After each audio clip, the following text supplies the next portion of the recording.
நமது பாக்கியம் அம்மாள் அவர்கள்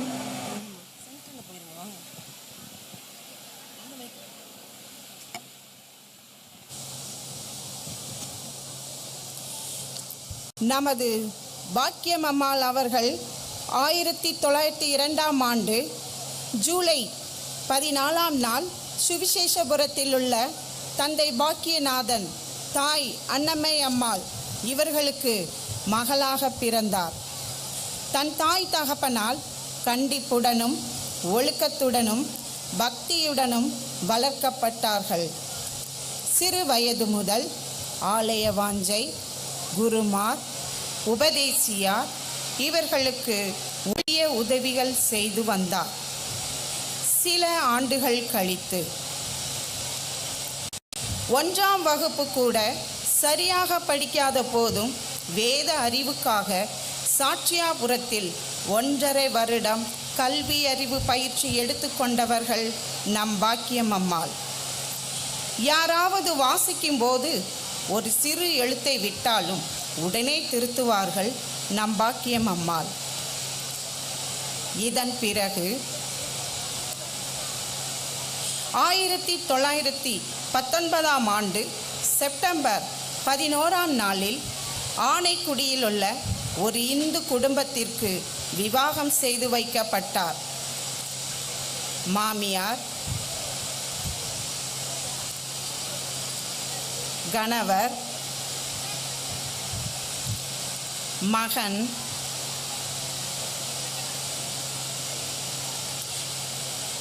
இவர்களுக்கு உண்மையாகவும் பணிவிடைகள் செய்து கொடுத்தும் ஒரு குறைவில்லாமல் பார்த்து கொண்டார் நம் பாக்கியம் அம்மா. பிரம்பை கையாடாதவன் தன் மகனை பகைக்கிறான் என்ற வேத வாக்கின்படி தன் ஒரே மகனை கண்டித்து வளர்த்தார்கள் நம் பாக்கியம் அம்மாள். அது மட்டுமல்ல, வியாதியுள்ளவர்களுக்கு உதவி செய்வதிலும், பசி உள்ளவர்களுக்கு உணவு கொடுத்தும், ஆடை இல்லாதவர்களுக்கு ஆடைகள் கொடுத்தும் உதவி செய்து வந்தார்கள். அம்மாவின் ஜெபத்தினால் ஆறாத புண், புற்றுநோய், பாம்பு கடி இவைகளினால் பாதிக்கப்பட்டோர் விடுதலை பெற்றனர். மருமகளால் துரத்தப்பட்ட முதியோர்கள், மாற்றாந்தாய் கொடுமையால் பாதிக்கப்பட்ட சிறுவர்களை ஆதரித்தும் அன்பு செலுத்தியும் வாழ்ந்தார்கள் நம் பாக்கியம் அம்மாள். மேலும் இவர்களுக்காக மடியேந்தி பலரிடம் உதவிகள் கேட்டு பெற்று அவர்களை ஆதரித்து வந்தார். இதற்கு பலர் கொடுத்தும் சிலர் இகழ்ந்தும் ஏளனம் செய்தும் வந்துள்ளனர் என்பது மிகவும் குறிப்பிடத்தக்கது. மிஸ் குரோவர் என்ற வெள்ளைக்கார அம்மா அவர்கள் நமது அம்மாவிற்கு விருதுகள் கொடுத்து தன்னுடைய அன்பையும் ஆதரவையும் வெளிப்படுத்தினர். இவை அனைத்தையும் கண்கூடாக கண்ட அவரது கணவர், மாமியார் ரட்சிக்கப்பட்டு இயேசுவுக்கு சாட்சியாக வாழ்ந்தனர் என்பது மிகவும் குறிப்பிடத்தக்கது.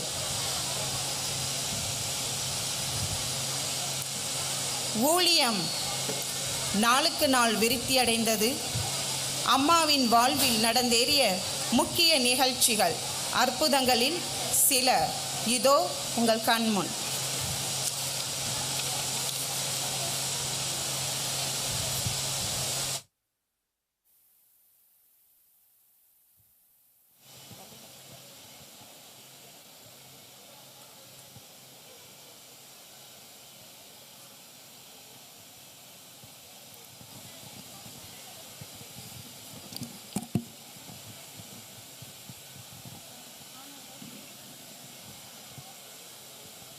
வாங்கய்யா, சோஸ்திரையா. பாக்கியாக்கா, என்னது இது? உங்க மகன் ஆஸ்பத்திரியில இருக்கான், நீங்க சபையில வந்து வேலை பார்த்துக்கிட்டு இருக்கீங்க.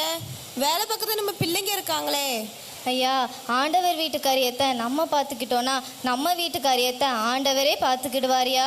உங்களை மாதிரி ஒரு தெய்வ பிள்ளைய என்னோட அனுபவத்துல நான் பார்த்ததே இல்லை. அப்படிலாம் சொல்லாதீங்கய்யா. பாக்கியாக்கா, நடுக்கல்லூர் நல்ல பிரச்சனை என்னாச்சு? அதுவாயா, தொடர்ந்து கருப்புசாமி பிரச்சனை பண்ணிட்டே தான் இருக்கான்.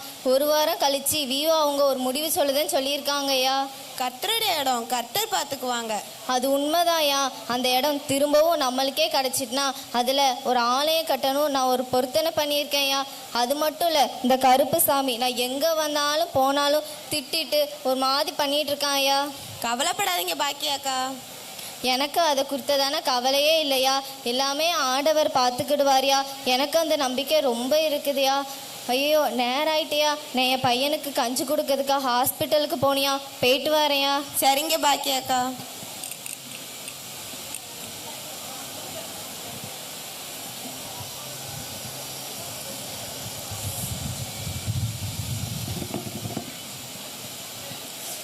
அம்மா, இப்போ எப்படிம்மா இருக்கு? உடம்பு பரவாயில்லையாம்மா? எப்போம்மா வந்தீங்க? நான் இப்போதாம்மா வந்தேன். உன்னை பார்த்துட்டு அப்படியே கஞ்சி கொடுத்துட்டு போகலான்னு வந்தேன். ஆமாம் போவாதீங்கம்மா. நீங்கள் போனீங்கன்னா சாயங்காலம் 5 மணிக்கு தான் வருவீங்க. நான் தனியாக இருப்பேன். சரி தங்கம், கவலைப்படாத. அம்மா போயிட்டு சீக்கிரம் வந்துடுவேன் சரியா? கொஞ்ச நேரம் படுத்துட்டு ஆண்டவருக்கு சோஸ்திரம் சொல்லிட்டு இரு சரியா? நான் இப்போ போயிட்டு சீக்கிரம் வந்துடுவேன்.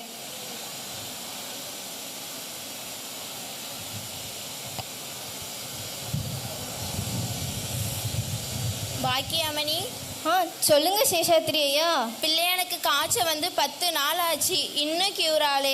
நானும் என்னால் முடிஞ்ச அத்தனையும் பண்ணிட்டேன். உங்கள் பிள்ளைக்காக என்னோட பர்மிஷன் வேண்டியிருக்கேன். நீங்கள் எங்கே போகிறீங்க? ஐயா, நான் காலையில் 9 மணிக்கு ஊழியத்துக்கு போனால் சாயங்காலம் 5 மணிக்கு தான் வர முடியும். நான் ஊழியத்துக்கு போனியா? நேரம் ஆயிட்டியா? பிள்ளையனுக்கு 104 டிகிரி காய்ச்சல் அடிக்கி. ஊழியர் ரொம்ப அவசியமோ, அதுவும் இந்த மலைக்குள்ள. பக்கத்துல இருந்து ஜெபிச்சா கேட்க மாட்டேன்னா சொல்றார்.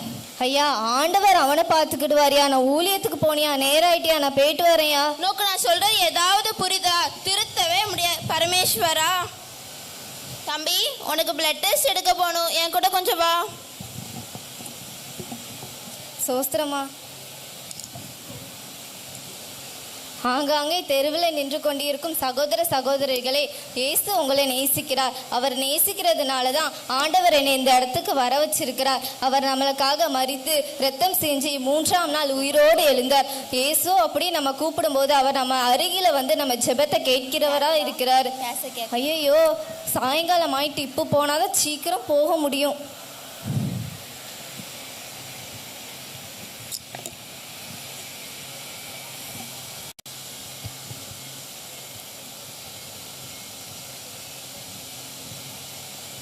வந்தது 6 மணிக்கு. வந்தோடனே பிள்ளைக்கு ஒரு கஞ்சி வச்சு கொடுப்போன்னு இல்லை, வந்தோடனே முழங்கால் போட்டாச்சு.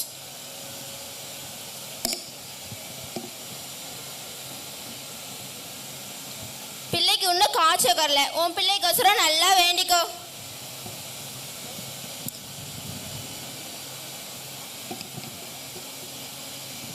மணி 12 ஆச்சு. அம்மணி இன்னும் எந்திக்கல, இன்னும் ஜெபம் பண்ணிட்டு இருக்கு. காய்ச்சலே இல்லை, காய்ச்சலே இல்லை. உடம்புல மட்டும் கொஞ்சோண்டு சுடா இருக்கு. சரி, செத்த நேரம் கழிச்சு பார்ப்போம். மணி 3 ஆகுது. அம்மணி இன்னும் எந்திக்கல, இன்னும் ஜெபம் பண்ணிட்டு இருக்கு. நல்லா வேத்திருச்சு, காய்ச்சலே இல்லை. தம்பி, உனக்கு எப்படி இருக்கு? இந்த அம்மணி, அம்மணி, பிள்ளைகளுக்கு நல்ல சுகம் கிடைச்சிட்டு காய்ச்சலே இல்லை. நான் 10 நாள் ட்ரீட்மெண்ட் பார்த்துருக்கேன். என் மருந்து மாத்திரை எதுவுமே சுகமாக்கல. நீ முழங்கால் போட்டோன்னே ஏசப்பா சுகம் அளிச்சிட்டா. ஹல்லேலூயா, ஸ்தோத்திரம். அம்மா பசிக்குது, சாப்பாடு தாங்க. இதை கொண்டு வரம்மா.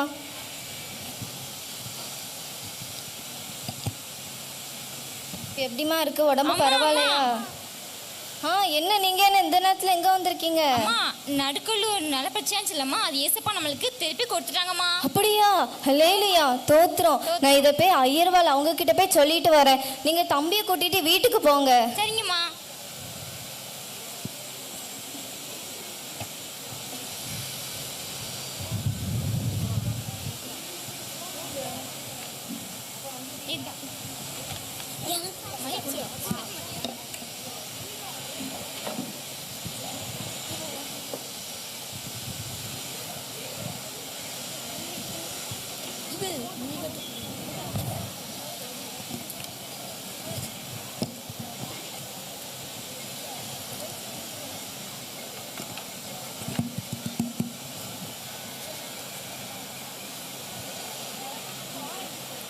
டிக்கெட் டிக்கெட் ஏம்மா எந்த ஊர் போகணும்?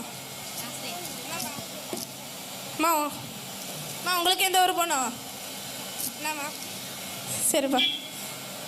டிரைவர் கண்டக்டர் அண்ணே, இன்னைக்கு என்னைக்கும் இல்லாத கூட்டம் இன்னைக்கு பஸ்ஸில் இருக்குண்ணே. பஸ்ஸை முன்னாடி இழுக்கவே முடியலை. அப்படியாண்ணே? அப்போ எந்த ஸ்டாப்பில் நிற்காம வண்டி போட்டுனே நேரா? அதிகாரிகளுக்கு தெரிஞ்சா ஏச போகிறாங்கண்ணே. அவன் இருக்காண்ணே, நீங்கள் வண்டி இழுத்துட்டு போங்கண்ணே. அம்மா முத்தலாங்க சின்னம்மா. அம்மா அம்மா இடிச்சுட்டே இருக்காங்கம்மா. இருமா கல்யாணுக்கு பஸ்ஸில் கூட்டம் நிற்கவும் செய்யும். அம்மா மறுபடியும் இடிக்காங்கம்மா. இரு பையில உங்கள் அப்பையிட்டு பஸ்ஸா சர்க்கார் பஸ்ஸு கூட்டம்னு இருக்கன்னு செய்யும் நின்று. அம்மா மறுபடியும் இடிக்காங்கம்மா. ஏமா உனக்கு இடிக்காம வர முடியாதா? ஏமா ஓம்பிலையும் தான் இனி இருக்கு. அது தெரியாமல் இடிச்சிருப்பா, இப்படியே இடிப்பேன். அப்படின்னா நீ தண்ணி காராமத்தி போ. இப்போ நீ தானே போ. உடைய மாதிரி பக்கத்துல நினைச்சிட்டு இருக்கியா? யார் பக்கத்துல நீ தான். ஏமா ஏமா சண்டை படாம இருங்க. இந்த பொம்பளை பஸ்ல இருந்தாலும் இப்படிதான். சை தலையெழுத்து. பஸ்ஸை விட்டு கீழே இறங்குங்கம்மா. ஊத்த டிரைவர் சீக்கிரம் போ. நம்ம ரொம்ப சுத்தம். தூரத்தில் பஸ் வருது வருது.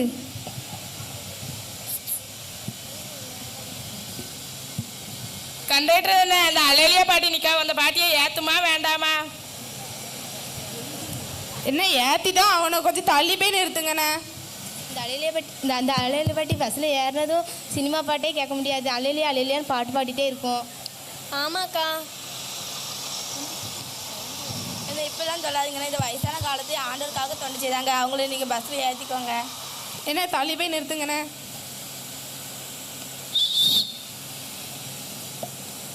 அல்லேலியா தோத்துறேன் ஏசப்பா. அலையிலியா பாட்டி பஸ்ல ஏறினா அலையிலியா பாட்டு படிக்க கூடாது சரியா?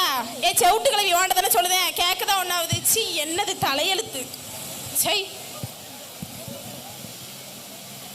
ஆத்துமமே முழு உள்ளமே உன் ஆண்டவரை தொழுதேற்று இந்நாள் வரை அன்பும் முன்னாடி ஆரம்பிச்சிட்டாங்கம்மா. சரி உன் ஆண்டவரை வந்த உடனே பரவம் தான் ஆரம்பிச்சிருவா.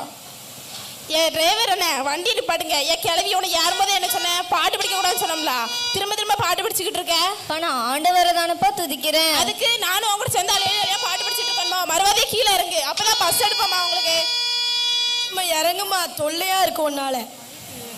ஏன்னா இப்பெல்லாம் சொல்லாதீங்க. இந்த வயசான காலத்தையும் ஆண்டவருக்காக தானே தொண்டு செய்தாங்க. நீங்கள் எதுக்கு அவங்கள இறங்குன்னு சொல்றீங்க?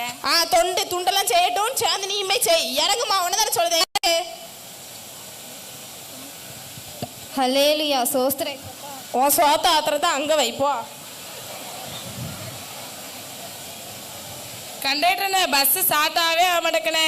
என்னன்னா ஆச்சு தெரியலையேண்ணே. என்ன நீங்கள் அப்போ பிண்டையறவே பாருங்க. நான் அந்த முண்டையறவே பார்த்துட்டு வரேன். சரிண்ணே. பிள்ளைலாம் அழுது வயிறு பசிக்குன்னு இந்த ஓட்ட வண்டியில் போய் ஏறுவோமா? உன் பிள்ளை தான் தின்னுருட்டின்னு தெரியுமா? முதல்ல சோறை கொடுத்துட்டு வரணும். உனக்கு அறிவில்லையா? நீ கண்டி என் பிள்ளை தின்னி பண்ணாரண்ணு. ஆமாம் ரொம்ப ஒழுங்கு. என்ன முண்டையர்லாம் சரியாக தானே இருக்கு? அதே மாதிரி தானே பின் டயரும் இருக்கு. எல்லாம் சரியாக தான் இருக்குண்ணே. அப்புறம் எப்படின்னா பஸ் நின்றுச்சு? தெரியலையாண்ணே. நான் தான் முதல்ல சொன்னேன்ல அந்த பாட்டியை பஸ் ஓட்டி இறக்காதீங்க. நீங்கள் ஏன் இறக்குனீங்க? ஒருவேளை அப்படியாவும் இருக்குமோ? அந்த பாட்டி வேற கடவுள் பக்தியாக இருக்காங்க. ஆமாம் ஒருவேளை அப்படியும் இருக்குமோ? சரி நான் வந்து பாட்டி யார சொல்லிட்டா? சரி, அதை கூப்பிட்டு தான் பாருங்களேன். அந்தால பஸ் எடுத்துரும். அலையிலியா கிளவி இங்கே வந்து யாரு? ஹல்லேலூயா சோஸ்திரம் ஏசப்பா. சரி, பஸ்ஸை எடுத்து தான் பார்க்கணேன். எடுத்து பாருங்க. இருந்தாலும் எடுத்துரும். அடியா தடி என்ன இந்த ஊழியக்காரி பாட்டி நம்ம பஸ்ல ஏறினோடனே பஸ் எடுத்துட்டான். என்ன ஒரு ஆச்சரியம். அவங்க கும்பிடுற தெய்வம் உயிரோடு தான் இருக்காங்க போலுக்கு. வாங்க நமக்கு. பாட்டி எங்களுக்காக கடவுள்கிட்ட வேண்டிக்கோங்கண்ணே. கண்டிப்பாம்மா. பாட்டி நான் பேசுனது எதுவும் மனசில் வச்சுக்கூடாது என்ன? சரி பாட்டி. இல்லையா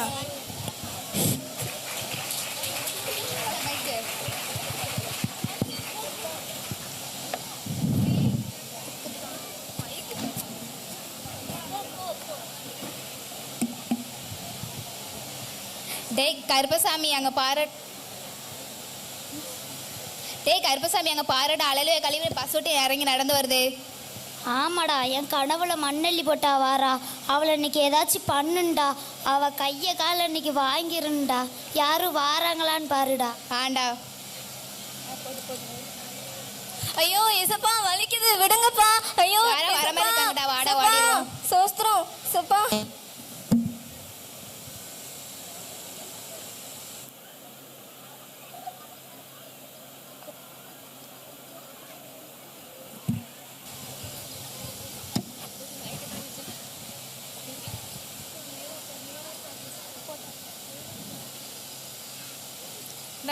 போ போ போ. யார் அது இந்த நேரத்துல இந்த ஒத்தை பாதையில மாட்டு வண்டியில யாரு வந்துகிட்டு இருக்கா? ஐயோ உள்ள யாரோ இருக்காங்களே, யாருக்கு என்ன ஆச்சுன்னு தெரியலையே. ஐயோ யாரு வரா? கொஞ்ச நேரம் கழிச்சு பாப்போம்.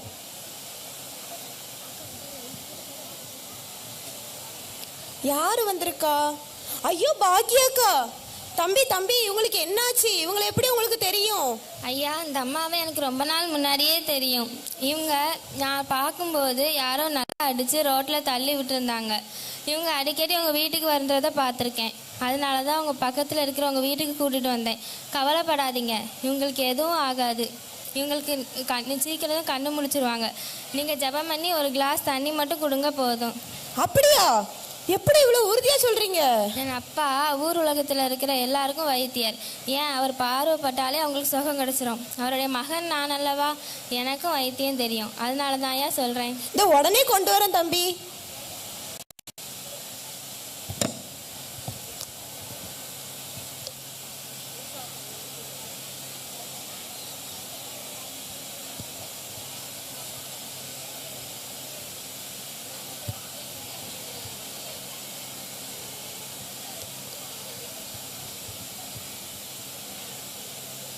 தம்பி தம்பி இந்தாங்க. என்ன இப்போ தானே இந்த தம்பி வந்துச்சு, அதுக்குள்ள காணும், எங்க போச்சுன்னு தெரியலையே.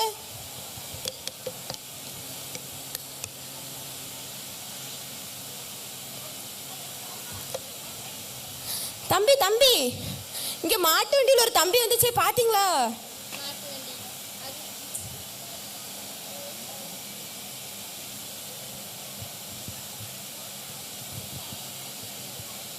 மாட்டு வண்டி, அதுவும் இந்த ஒத்தையடி பாதையில். ஐயா, நீங்கள் நல்லா தானே இருக்கீங்க? இந்த ஒத்தையடி பாதையில் எப்படி மாட்டு வண்டி வரும்? நான் காலையில் 6 மணிலேருந்து பொழுது சாயிற வரை இங்கே தான் ஆடு மாடு மேய்ச்சிட்ருக்கேன். அப்படி யாருமே வரலையே. ஆமா, ஒத்தேடி பாதையில எப்படி மாட்டு வண்டி வரும்? வந்தாலும் இவ்வளோ வேகமா போக நேரம் இல்லையே. யாரு வந்திருப்பா? யாரா இருக்கும்? யாரு இந்த நேரத்துல, அதுவும் இந்த ஒத்தேடி பாதையில யாரு வந்திருப்பா? தூதனா இருக்குமோ, ஏஞ்சலா இருக்கும்?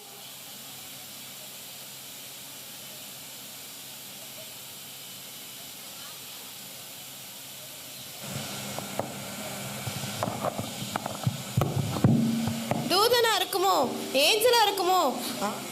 அவங்க தான் வந்திருக்காங்க. இயேசுப்பா என் வீடு தேடி அனுப்பி விட்டுருக்காங்க. தெய்வமே, என் வீடு தேடி வந்த தெய்வமே. பாக்கியாக்கா, உங்களுக்கு இப்ப பரவாயில்லையே? ஐயா எனக்கு ஒன்றும் இல்லையா. பாக்கியாக்கா, இப்ப என்ன நடந்துச்சுன்னு உங்களுக்கு தெரியுமா? ஐயா அது இருக்கட்டும்யா, நான் இப்போ உங்ககிட்ட ஒன்று சொல்லணுன்னு தான்யா வந்தேன். என் பையன் சோம்லாமா ஹாஸ்பிட்டலில் படுத்த படுக்கையாக இருந்தாம்ல, ஆண்டவர் அவனுக்கு நல்ல சுகத்தை கொடுத்துட்டாருயா. அது மட்டும் இல்லையா, நடுக்கல்லூர் விஷயம் நம்மளுக்கு பிரச்சனையாக இருந்துச்சுன்னு சொன்னோம்ல, அந்த இடத்தையும் ஆண்டவர் நம்மளுக்கே கொடுத்துட்டாருயா. அது மட்டும் இல்லை, என் பையனுக்கு சோம்லாமா இருக்கும்போது நான் அவனுக்காக ஜெபம் பண்ணிட்டு இருக்கும்போது ஆண்டவர் எனக்கு ஒரு தரிசனத்தை காண்பிச்சாரியா. அதில் நம்ம வளர்க்குறோம்ல 6 பையங்க, அவங்க பசுக்களுக்கு புல்லு போடுற மாதிரி ஆண்டவர் எனக்கு ஒரு தரிசனத்தை வெளிப்படுத்தினாரியா. பசுவா? பசுனா பெண். நம்ம பெண் பிள்ளையை வளர்க்கணும்னு ஆண்டவரே நம்மளுக்கு வெளிப்படுத்தி இருக்காங்க. ஆமாயா, இதுதான்யா நானும் நினைச்சேன். எதுக்கும் ஆண்டவரோட சித்தம் எதுன்னு சீட்டு போட்டு நம்ம பார்க்கோம்யா. ஆமாயா, ஆண்டவரோட சித்தமும் அதுதான். ஆண்டவரும் நம்ம கிட்ட அதுதான்யா விரும்புறாரு. அதுக்கு என்னையா சீக்கிரம் வேலையை தொடங்கிடலாம். நம்ம கிட்ட தான் நிறைய நிலங்கள் இருக்க. ஒரு நிலத்துல பெண் பிள்ளைகளுக்கான ஒரு இல்லமும், ஒரு நிலத்துல மிஷினரி ஸ்தாபனமும், ஒரு நிலத்துல ஆண்டவருக்குன்னு ஒரு ஆலயமும் கட்டுவோயா. சீக்கிரம் வேலையை தொடங்கிடலாம்யா. இதுக்கு திறப்பு விழாவா பிஷப் ஜெய்சன் தர்மராஜ் ஐயாவை நம்ம கூப்பிடலாம். கண்டிப்பாயா. நாளைக்கே வேலையை ஆரம்பிச்சிடலாம். ஹல்லேலூயா. மார்க்கு 10:29-30 கூறப்பட்டபடி என் நிமித்தமாகவும் சுவிசேஷத்தின் நிமித்தமாகவும் வீட்டையாவது சகோதரனையாவது சகோதரிகளையாவது தகப்பனையாவது தாயையாவது மனைவியாவது பிள்ளைகளையாவது நிலங்களையாவது விட்டவன் எவனும் இப்பொழுது இன்மையிலே துன்பங்களோட கூட நூறத்தனையாக வீடுகளையும் சகோதரரையும் சகோதரிகளையும் தாய்களையும் பிள்ளைகளையும் நிலங்களையும் மறுமையிலே நித்திய ஜீவனையும் அடைவான் என்று மெய்யாகவே உங்களுக்கு சொல்லுகிறேன் என்றார் இயேசு கிறிஸ்து. அன்று ஆதரவற்றவர்களுக்காக அவர்கள் விதைத்த இரத்த துளிகள் இன்று TDTA பாக்கியம்மாள் சிறுவர் இல்லமாக நம்முடைய சாராட்டக்க பெண்கள் மேல்நிலை பள்ளியில் இயங்கிக் கொண்டிருக்கிறது. இங்கு தாய் தகப்பனை இழந்த குழந்தைகள், பெற்றோரால் கைவிடப்பட்ட குழந்தைகள் வளர்க்கப்பட்டு வருகிறார்கள். அன்பு சகோதரிகளே, வருடத்திற்கு ஒரு முறை ஏனும் இப்பிள்ளைகளை வந்து சந்தித்து மனம் விட்டு பேசி அவர்களுக்கு தங்களால் இயன்ற உதவிகளை செய்வதற்கு அன்புடன் அழைக்கின்றோம், வரவேற்கின்றோம். நன்றி.